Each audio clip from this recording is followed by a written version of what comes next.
Hola, ¿qué tal? Mi nombre es Pavel Aspicueta Cabrera, soy abogado de la Dirección de Normativa de Trabajo, ¿no? De la Dirección General de Trabajo, del Ministerio de Trabajo y Promoción del Empleo.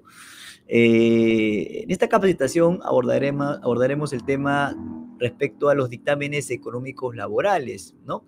Con el objetivo, ¿no? de fortalecer la negociación colectiva en el ámbito del trabajo, ¿no? Vamos a ver más adelante que se trata de una herramienta que va a ayudar a encontrar una solución a al conflicto laboral que siempre se suscitan entre el sindicato y el empleador. Así que, bueno, aprovechémonos para ver el contenido que tenemos y vamos a explicarlos en unos momentos. A ver, para tener en consideración qué es realmente un dictamen económico laboral o de dónde nace este servicio que el Ministerio de Trabajo brinda, tenemos que irnos a la norma madre, ¿no? A la norma supra, a la Carta Magna, a la norma de las normas, ¿no? Que es la Constitución Política del Perú. En la Constitución Política del Perú, en el artículo 28, como vemos ahí en la pantalla, trata sobre el derecho colectivo laboral, ¿no?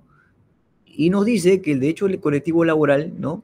Se subdivide, se podría decir, en tres aristas, ¿no? La primera es que el Estado va a garantizar la libertad sindical. ¿Qué significa eso? De que en el país está permitido sindicalizarse, ¿no? Es legal pertenecer a un sindicato. El Estado garantiza ello, ¿no? Nadie te puede prohibir no sindicalizarte. Nadie te puede prohibir formar parte de un sindicato. No, el Estado va a velar por eso y por eso te va a garantizar esa libertad. Segundo, así como va a garantizar la libertad sindical, va a fomentar la negociación colectiva, ¿no? Fomentar, promover, ¿no? Incentivar la negociación colectiva. Y para ello va a promover formas de solución pacífica, ¿no? De los conflictos laborales. Miren, entonces hacemos un pequeño recuento. Primero va a garantizar la libertad sindical y luego va a fomentar la negociación colectiva. Y por último, el Estado va a regular el derecho a la huelga. ¿Qué quiere decir? Que sí, la huelga está permitida en nuestro país, es legal, pero bajo ciertas limitaciones, bajo ciertos parámetros, bajo ciertas excepciones. Por eso que ahí dice en el punto 3, el Estado va a regular el derecho a la huelga. No es que cualquier persona, cualquier trabajador puede coger ese derecho libremente. No, lo puede hacer siempre y cuando se sigan algunas reglas de que la propia norma va a manifestar. Entonces, estas son las tres aristas de que nuestra Constitución nos brinda para defender el derecho colectivo. Ahora, ¿por qué está subrayado acá el punto 2? Porque ahí, en el fomento de la negociación colectiva, es donde va a aparecer el dictamen económico laboral, ¿no? Ahí mismo, como una forma de solución pacífica. Entonces, el Estado, a ver, ¿cómo el Estado va a promover, cómo el Estado va a fomentar la negociación colectiva? A ver, un ejemplo, de repente, prestando sus instalaciones, ¿no? Sus oficinas, sus especialistas, sus abogados, sus conciliadores, sus mediadores, ¿no? El Estado que va a promover, va a dar las alternativas para que la negociación colectiva pueda de repente tener una solución pacífica.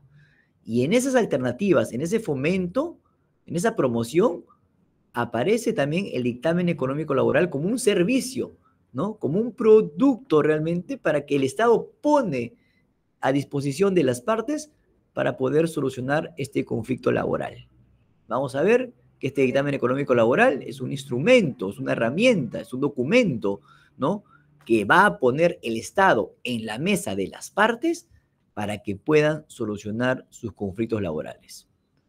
Vemos ahí que en ningún momento el Estado va a involucrarse, en ningún momento el Estado va a comprometerse, en ningún momento el Estado va a interferir en la negociación colectiva. No, el Estado va a estar parado ahí, va a fomentarla, va a promoverla, pero no se va a meter en ella. La solución la van a tener las partes, el sindicato y el empleador. nada más, ¿no? Como entes privados van a tener, de acuerdo a los intereses que ambas partes tengan. El Estado va a estar ahí para promover nada más esa solución pacífica. Entonces, ya hemos visto la norma madre, ¿no? Donde podrían hacerse, ¿no? Indirectamente, el dictamen económico laboral. Entonces, siguiendo la norma madre, vamos a la norma general, ¿no? La norma general nos lleva al TUO, ¿no? De la Ley de Relaciones Colectivas de Trabajo, el Decreto Supremo 010-2003-TR, ¿no? Que desde ahí ya nos da la aparición del dictamen económico laboral. Y justamente en el artículo 56 nace el dictamen económico laboral, ¿no? Pero muy superficialmente. ¿Qué dice el artículo 56? Dice, en el curso del procedimiento, ¿no? De la negociación colectiva, a petición de una de las partes, ¿no? El empleador o los empleados, de oficio, ¿no? O a petición, la autoridad administrativa de trabajo, dice autoridad administrativa de trabajo, porque recuerden que la autoridad administrativa de trabajo puede ser el Ministerio de Trabajo o los gobiernos regionales, ¿no? Acá dice, del ámbito nacional o regional, practicará la valorización de las peticiones de los trabajadores y examinará la situación económica financiera de las empresas y su capacidad para atender dichas peticiones. ¿Qué quiere decir eso? Practicar la valorización de las peticiones de los trabajadores y examinará la situación económica financiera. Hará el dictamen económico laboral. Ahí nace el servicio de dictamen económico laboral. Y miren ahí lo que dice. ¿Quiénes son competentes para hacer ese estudio? La Autoridad Administrativa de Trabajo, ¿no? ¿De forma supranacional o de forma regional? Entonces, ahí damos cuenta de que ya nace este servicio que estamos exponiendo en la actualidad. ¿Qué más dice este artículo? El artículo 56. El artículo 56 dice algo interesante. Míreme. El dictamen correspondiente, debidamente fundamentado y emitido sobre la base de la documentación que obligatoriamente presentarán las empresas. Repetimos, documentación que obligatoriamente presentarán las empresas. Entonces ya la norma está ordenando, está mandando, ¿no? Están dando un mandato imperativo a decir que las empresas tienen que presentar documentación de manera obligatoria. No es que la autoridad administrativa quiera esa documentación, sino que la norma lo impera. La norma está obligando a las empresas a presentar esa información. Ojo con eso. Ojo con eso. Es obligatorio que las empresas presenten información para que sí la autoridad administrativa de trabajo pueda realizar ese dictamen económico laboral. Sin esa información, la autoridad administrativa de trabajo no va a poder hacer el dictamen económico laboral. Ojo con eso, ¿sí? Ojo con eso. ¿Y por qué más es fundamental el dictamen económico laboral? Porque la misma norma en el artículo 65, ¿no? Habla sobre el arbitraje, ¿no? Ustedes pueden revisar la norma ahí, el artículo 64, 65, comienza a hablar sobre el arbitraje laboral, ¿ya? Que es otra instancia de la negociación colectiva. Y ahí justamente dice, en el artículo 65, para la decisión del árbitro, para tomar el laudo arbitral, ¿no? El árbitro para su decisión final deberá tener presente las conclusiones del dictamen a que se refiere el artículo 56. En otras palabras, el árbitro, para tomar una decisión, para dirimir, va a tener una obligación de revisar el dictamen económico laboral. Entonces, en otras palabras, esta norma indica que el árbitro no puede emitir un laudo sin que no haya dictamen económico laboral. Ojo con eso, porque de repente en muchas particularidades de la negociación colectiva dicen, no, ¿saben qué? Yo no quiero que se emita el dictamen económico laboral, me voy de frente al arbitraje. Ok, pero van a perder cierto tiempo, porque el árbitro tarde o temprano te va a pedir el dictamen económico laboral, porque la norma así lo indica en el artículo 65. Entonces, miren ustedes, hemos de repente acá revisado lo que dice la norma general, ¿no? El tubo de la Ley de Relaciones Colectivas de Trabajo sobre el servicio de que estamos hablando. Bueno, esta norma que tiene un añito y unos meses más, ¿no? El año pasado recién se aprobó, en abril del año pasado recién se aprobó, tuvo su contexto histórico, ¿no? Ya más o menos lo hemos revisado, el artículo 28 de la Constitución Política del Perú, luego el artículo 56 que hemos visto ahorita, también figura en el reglamento, el artículo 39 también está ahí figurando, figura también el artículo 59, ¿por qué? Porque el conciliador también va a tener en cuenta este dictamen económico laboral, etcétera. Todo esto como una serpiente y concatenada entre normas y normas y normas, dio origen a las normas ya derogadas, que son las resoluciones ministeriales 4595 y resolución ministerial 46-2007, repito, ya derogadas, para que den inicio a lo que en abril anterior se aprobó, que es el Decreto Supremo 002-2004, que es la norma específica, que es la norma que realmente va a regular el servicio de dictamen económico laboral. Entonces, recapitulemos. ¿Dónde inicia? Inicia en la Constitución, ¿verdad? Indirectamente. Luego en la norma general, en el tubo de la Ley de Relaciones Colectivas de Trabajo, ¿no? Y específicamente se va a desarrollar en el Decreto Supremo 002-2024, que se llama Servicio de Valorización de las Peticiones de los Trabajadores y el Examen de la Situación Económica y Financiera de los Empleadores y los servicios exclusivos derivados de esta. Este Decreto Supremo consta de 21 artículos y 2 disposiciones complementarias finales. Ahí en ese Decreto Supremo vamos a ver todo lo que hay que tener que saber para poder proceder a este servicio laboral. Bueno, entonces, con todo este preámbulo, con toda esta introducción que hemos dado, de dónde nace esta norma, este servicio, vamos a poder decir que el dictamen económico laboral es un documento informativo, es un documento orientador, ¿no? Es un informe técnico en realidad, no va a decidir nada, ¿no? No va a tener conclusiones, no va a tener una posición del Ministerio de Trabajo, solamente va a orientar, va a informar la situación económica de la empresa en la actualidad, ¿no? Va a contener la valorización de los trabajadores, ¿no? Lo que quieren los trabajadores, su pliego de reclamos, y va a arrojar, ¿saben qué? Esta empresa está en azul este año.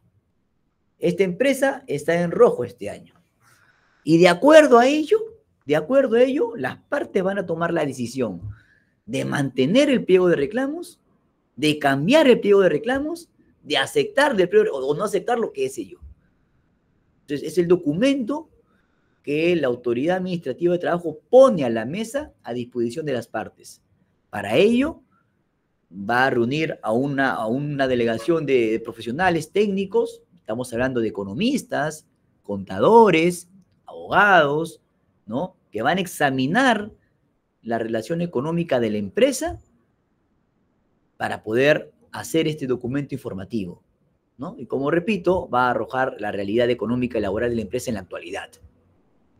Por favor, que tengan en cuenta, no va a decidir nada, no es un acto administrativo, no tiene efectos jurídicos, no, va a ser netamente de naturaleza informativa y orientativa, nada más, ¿sí? ¿Cuál es el objetivo de este documento? Bueno, pues promover la información real y objetiva, poner en conocimiento de ambas partes, porque el dictamen se va a entregar al empleador y también se va a entregar al sindicato. Entonces el sindicato va a tener la oportunidad ahí para ver la realidad económico y laboral de la empresa, ¿no? Va a ver ahí la realidad. Y un documento hecho por un ente totalmente imparcial, como es la Autoridad Administrativa de Trabajo, ¿no? ¿Cuál es el objetivo también de este documento? Va a permitir o modificar estrategias de propuestas. Imaginemos un ejemplo práctico de que de repente el sindicato pide tanto de aumento de sueldo, un ejemplo, y por ahí el dictamen económico laboral arroja que la empresa, bueno, está en rojo y no tiene las condiciones realmente de poder subir el sueldo. Y no es porque es capricho de la empresa, sino que este estudio técnico arrojó así. Entonces el sindicato va a decir, caramba, de repente las propuestas que hemos dado no se asemejan a la realidad de la empresa, vamos a cambiar la estrategia, ¿no? O de repente lo contrario, ¿no? El sindicato va a pedir un aumento y, bueno, se da con la realidad que la empresa tiene para darle eso y mucho más, que esté en superávit, que ha tenido utilidades, ¿no?, extravagantes de repente en los últimos 3 meses. Bueno, el sindicato tendrá la oportunidad de repente cambiar su estrategia, pedir más, o de repente mantenerla, qué sé yo, ¿no? Entonces, ese instrumento técnico va a dar la oportunidad para mantener o cambiar propuestas. Va a reducir la simetría de información de las partes, claro está, porque siempre la información está de parte del empleador, nunca del empleado. Este documento le va a dar información a las dos partes, ¿ya? Y como dije en un comienzo, va a formar parte de las conclusiones del laudo arbitral. Entonces, miren ustedes, estimados, lo importante que es este servicio laboral que el Ministerio y los gobiernos regionales dan, ¿sí? ¿Cuáles son las características que esta norma, que el Decreto Supremo 002/2024 da? Primero, es un servicio prestado en exclusividad. ¿Qué significa prestado en exclusividad? Que es exclusivamente hecho por la Autoridad Administrativa de Trabajo. Nada más. No es que de repente un empleado, el empleador diga, ¿saben qué? Yo voy a hacer mi propio dictamen, ¿no? O un sindicato de repente dice, yo voy a hacer mi propio dictamen, que voy a contratar una consultoría, voy a contratar a un contador o un economista particular de prestigio, ¿no? Y voy a hacer mi propio dictamen. No, pues, bueno, podrá hacerlo, ¿no?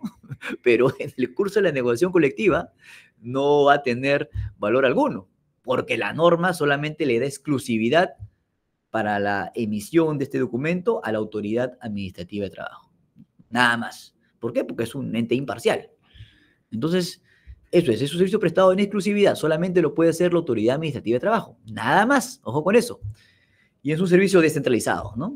Que lo hace los gobiernos regionales o lo hace el Ministerio de Trabajo, dependiendo la competencia específica, ¿sí? Esa es una de las características principales que ustedes deben de tener en cuenta, ¿ya?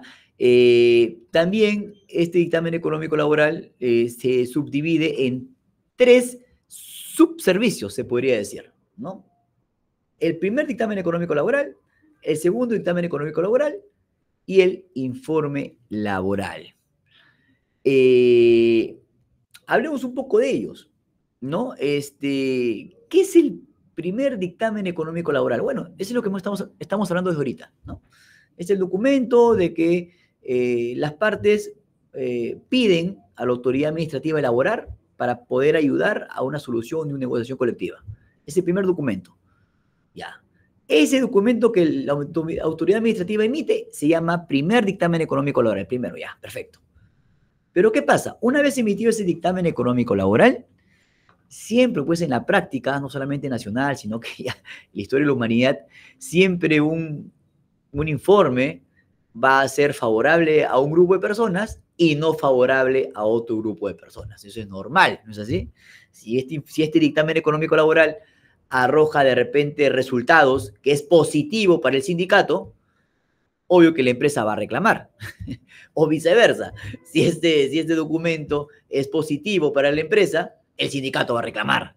Entonces, ahí, en ese reclamo, ¿no?, en esa observación, va a dar inicio a la oportunidad de hacer un segundo dictamen económico laboral. ¿No es así? Entonces, a ver, sentido práctico, se presenta el dictamen económico laboral. Una de las partes no está de acuerdo con los resultados. Bueno, la norma le da la potestad a que puedan observar ese dictamen. Observo este dictamen porque en el artículo tanto o en el capítulo tanto no se ha calculado bien el monto, ¿no?, de tanto, ¿no? O no se ha tomado en consideración los trabajadores tanto, etcétera. Van a observar el primer dictamen económico laboral. Esa observación del primer dictamen económico laboral va a hacer que la Autoridad Administrativa de Trabajo acoja la observación y haga un segundo dictamen económico laboral. Haga un segundo dictamen económico laboral. Lo presenta y ahí acaba. No, que ahora se volteó la torta. Este segundo dictamen económico laboral es más favorable a uno que a otra parte. No, pide un tercer dictamen. No, ya.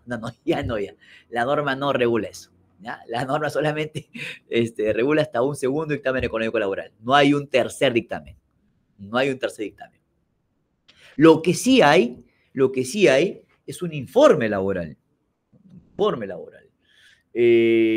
laboral, pero va a ser un documento que va a tener las últimas peticiones del sindicato, pero solamente va a ser solicitado por el árbitro o por el mediador, nada más. O sea, ya las partes ya no van a poder solicitarlo.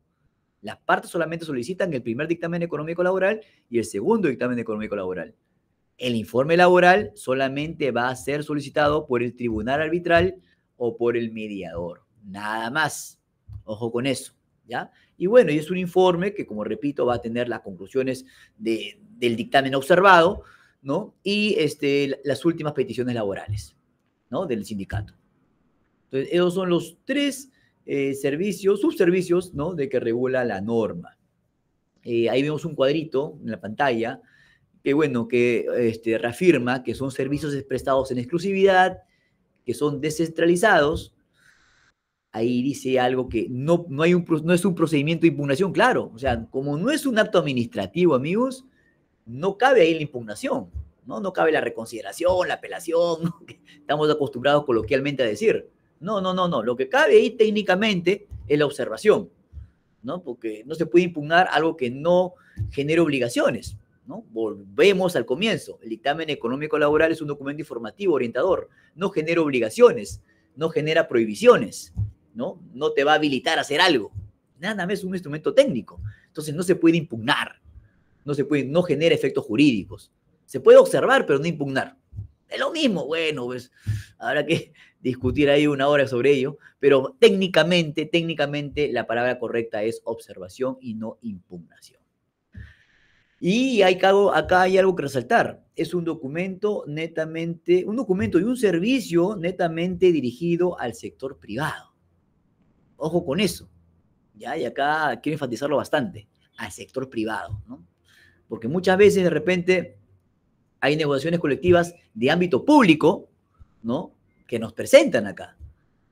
Y tenemos que rechazarlas, decirle que no somos competentes, porque solamente el dictamen económico laboral va a arrojar resultados dirigidos a empresas, dirigidos a actividades económicas del sector privado, nada más. ¿Sí? Porque, repito, hay muchas solicitudes que llegan del sindicato de trabajadores de la municipalidad de tal. Ya, pues, municipalidad de tal. Es un sector público. No tienen realmente competencia en hacer dictamen económico laboral. Así que, por favor, mucho cuidado con eso. Bueno, ¿qué más nos dice la norma? La norma nos dice de que hay ciertas precisiones conceptuales, ¿no? En un mundo ideal, en un mundo preciso, idóneo, cuando tú pides la información a la empresa te va a dar la información correcta. En la primera petición, la empresa ya te va a dar la información correcta. Entonces, una vez que te dé la información correcta, ya se va a poder iniciar la elaboración del dictamen económico laboral. Perfecto. Pero como yo dije, en un mundo ideal. Lamentablemente, no siempre se está en un mundo ideal, ¿no? Se está en la realidad que las empresas te van a presentar información, pero de manera incompleta, de manera defectuosa, de manera extemporánea, y a veces no te la presentan. Entonces, ahí justamente la norma va a comenzar a regular ciertas precisiones conceptuales, ¿no es así? Bueno, incompleta es que no te la presentan de manera tal como tú la has pedido, ¿no? Y muchas veces, ya ustedes tienen que tener un olfato, si es adrede, si realmente es porque efectivamente se han equivocado, o pues de repente quieren dilatar el procedimiento. Ya uno se va a dar cuenta en el proceso cuál es la intención realmente de las empresas, porque estas precisiones conceptuales van dirigidas a las empresas, ¿no? Porque la información se les pide a las empresas, no al sindicato. Entonces, si yo pido información a la empresa me puede dar, como repito, información correcta, quiere decir que ya entendió todo, o de repente me puede dar información incompleta, defectuosa, o extemporánea, qué sé yo. Entonces, hay que me soy muy prolijo de repente en calificar a las empresas de acuerdo a la voluntad que ellos tienen para poder encontrar una solución en la negociación colectiva laboral. ¿No es así? Acá veo un cuadrito que dice información complementaria. ¿Qué significa la información complementaria? Bueno, la norma también regula de que, ¿qué pasa? Una vez entregado la información por parte de las empresas, el especialista económico, contador, va a comenzar a revisar esa información. Y por ahí va a decir, oye, creo que necesito, aparte de la información que la empresa me ha dado, que es correcta, ojo, que es correcta, una información complementaria para poder de repente cerrar un poco mi estudio. Miren acá la paradoja, ¿no? O sea, la información es correcta, pero el especialista necesita una información complementaria, extra, que todavía no le cierra. Bueno, entonces puede pedir, ¿no? Para eso te va a dar 3 días más para que puedas presentar información. Ahora, la empresa no está obligada a presentarla, ojo con eso, ¿eh? No está obligada a presentarla. Te puede decir, ¿sabes qué? Ya te presenté toda la información, ya no me pidas más.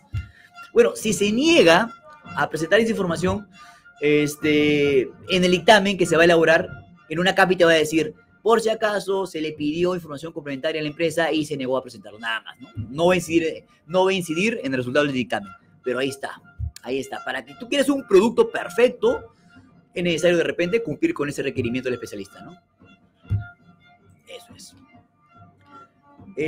Bueno, ya dijimos acá que hay información, que estas competencias son locales y suprarregionales, ya lo hemos enfatizado varias veces, el gobierno regional es competente para hacer este dictamen y el gobierno nacional también es competente para hacer este dictamen de acuerdo a la naturaleza de la empresa, ¿no es así? ¿Qué pasa acá?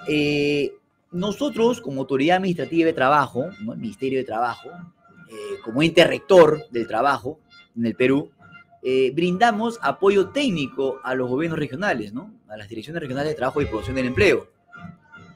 Y brindamos el apoyo técnico conforme lo establece el artículo 87 de la Ley de Procedimiento Administrativo General, la LPAG, ¿no? La famosa colaboración entre entidades, ¿no? O sea, nosotros tenemos la obligación, como ente rector de trabajo, a colaborar con las entidades que nos requieran. Entonces nosotros justamente colaboramos técnicamente en la elaboración del dictamen económico laboral con los gobiernos regionales. Lo que no significa de que vamos a subir las competencias de ellos. Eso es distinto. Vamos a colaborar técnicamente en la elaboración del documento. Pero no vamos de repente a suplantar sus funciones, sus responsabilidades que ellos tienen. Ojo con eso. Si bien es cierto, vamos a apoyar en la elaboración, pero, por ejemplo, las solicitudes de, no sé, de transparencia, o por ahí de repente los reclamos, o por ahí el seguimiento del procedimiento, lo tienen que hacer los administrados en el gobierno regional correspondiente, ¿no?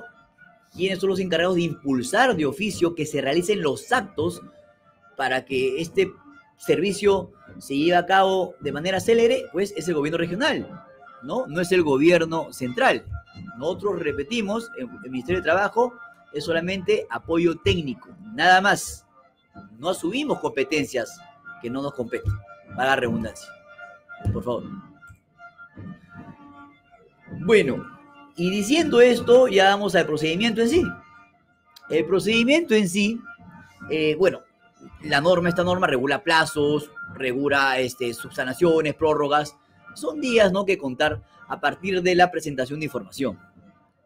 Por ejemplo, una vez que las partes nos requieran hacer el dictamen económico laboral, nosotros de frente cruzamos el requerimiento de información a la empresa, ¿no? Para eso le damos 10 días hábiles a la empresa para poder que las empresas nos den la información. Porque, repito, sin esa información no se va a poder hacer el dictamen. Entonces, para eso la empresa tiene 10 días hábiles para entregar la información. ¿Qué pasa dentro de esos 10 días hábiles? Muchas veces las empresas nos comunican con nosotros y nos dicen, ¿saben qué? La información que ustedes han pedido es muy difícil, ¿no? Es muy complicada. Por favor, quisiera alguna prórroga al respecto. Bueno, la norma les facilita y les da 5 días hábiles más para que puedan de repente conseguir esa información y brindárnosla. Entonces, ojo, 10 días ahí en requerimiento más 5 días de prórroga. Saquen su cuenta, son 15 días. Hábiles, ¿ah? Hábiles. Imaginémonos que después de la prórroga, la empresa ya presenta la información completa, correcta, perfecto, ¿no? Ya se puede hacer el dictamen. A partir de ahí se puede hacer el dictamen económico laboral. Pero ¿qué pasa a lo contrario? ¿Qué pasa si después de esos 15 días la empresa nos presenta una información ya, pero incorrecta? Falta algo por ahí. Bueno, procede a hacer la subsanación, ¿no es así? Lo observamos, la observación, y le damos 3 días más para que subsane. Miren ustedes ahí, cuenten. 10 de requerimiento, más 5 de la prórroga, más 3 de subsanación, que nomás son 18 días. Hábiles, repito, hábiles. 18 días hábiles, cerca de un mes. Imaginémonos, y ahí viene el drama, ¿no? Ahí viene el drama, ahí viene la carnecita de este procedimiento.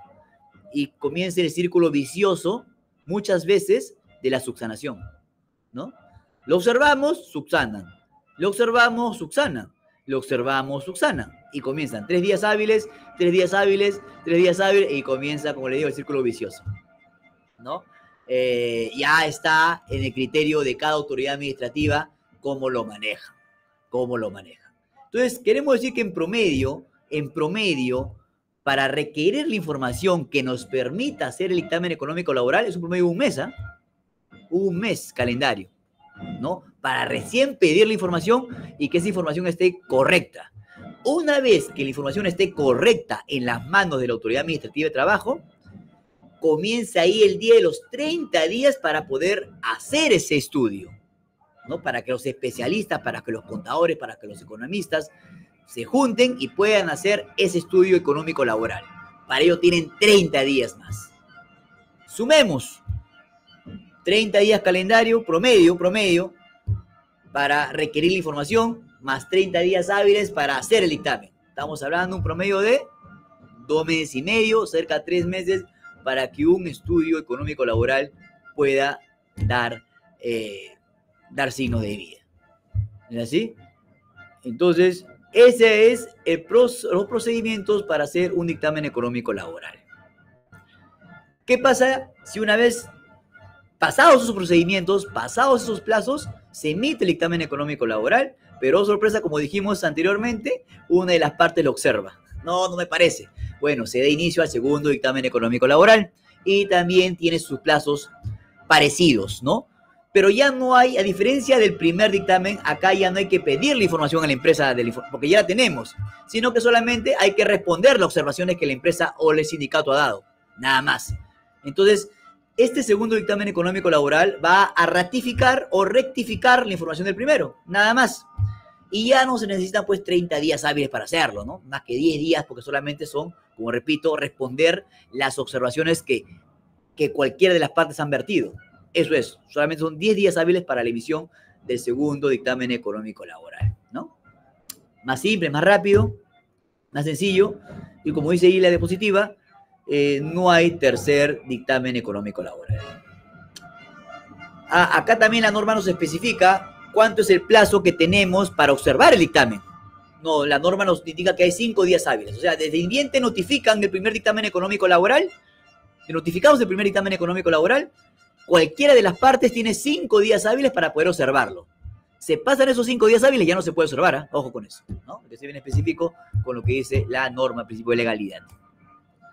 Y bueno, y al final, como también ya les mencioné, existe un tercer servicio que es el informe laboral, ¿no? Que solamente puede ser solicitado por el mediador o por el tribunal arbitral, ¿no? Que va a contener netamente las últimas peticiones de las partes del sindicato, ¿no? Y va a tener las conclusiones del dictamen observado. Eso es. La norma nos especifica también 3 causales de conclusión de servicio. 3 causales de conclusión del servicio. A ver, el primero es por desistimiento de quien solicitó el servicio, ¿no? Por ejemplo, el sindicato solicita el dictamen y por ahí en el trayecto se desintegra, se desanima, qué sé yo. La cosa es que, ¿sabes qué? Autoridad administrativa, ya no quiero que me hagas el dictamen económico laboral. Me desisto. Ya, perfecto. Una vez que se desiste, claro está, expresamente, la autoridad administrativa de trabajo va a concluir el servicio. Punto 1. Punto 2, por culminación de la negociación colectiva. Ok, la negociación colectiva terminó. ¿Y cómo terminó la negociación colectiva? Mayormente con un convenio colectivo, ¿no es así? Entonces, para eso tienen que comunicarnos, ¿no? Tienen que comunicarnos, decir, ¿sabes qué? Ya hemos firmado convenio. Ya, perfecto. La firma de convenio o la culminación de la negociación colectiva da por concluido el servicio del dictamen económico laboral.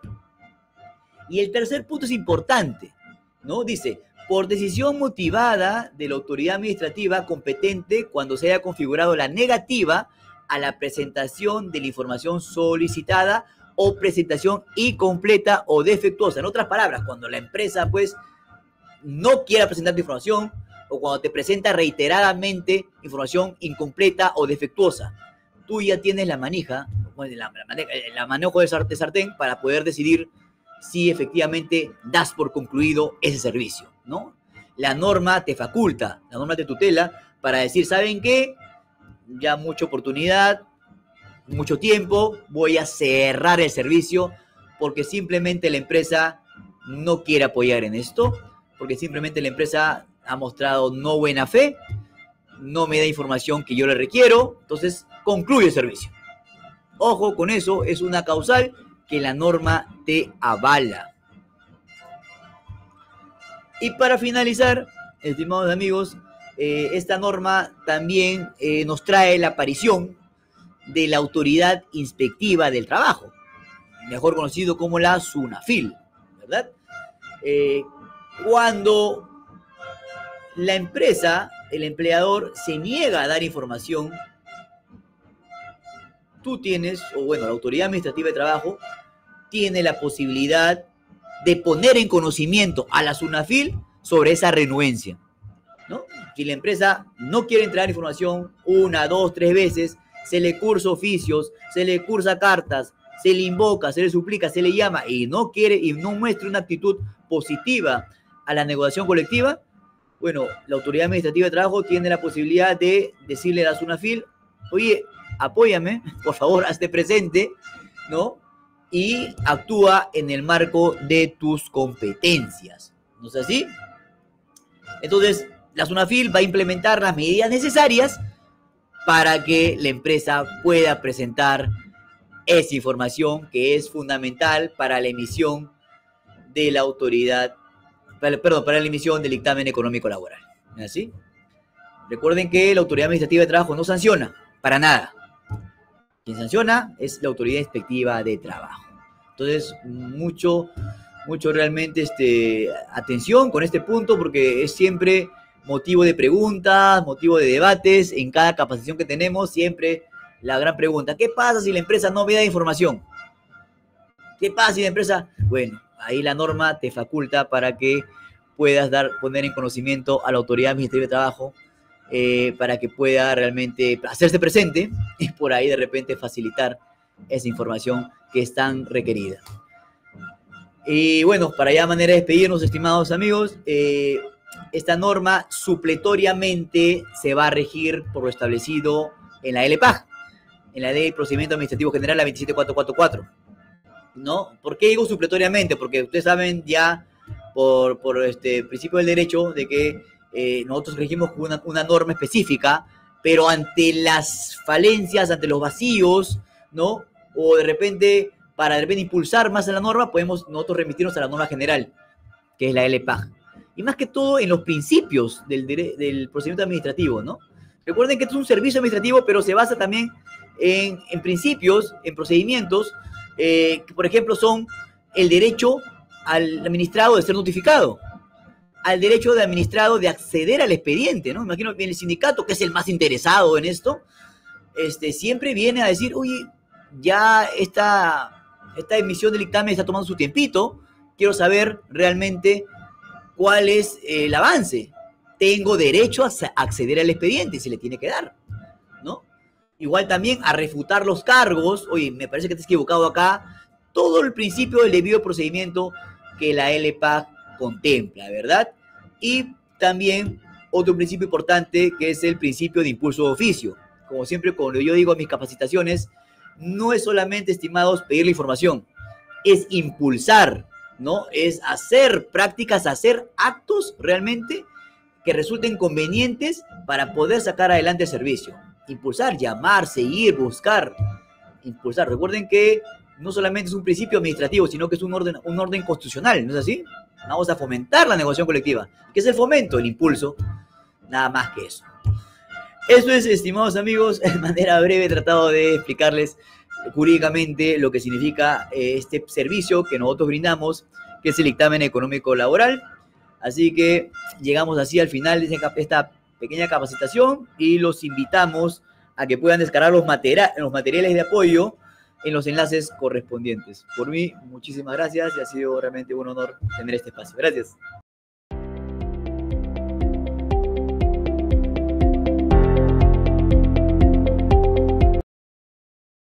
Ponle punche y ganamos todos, Perú. Gobierno del Perú.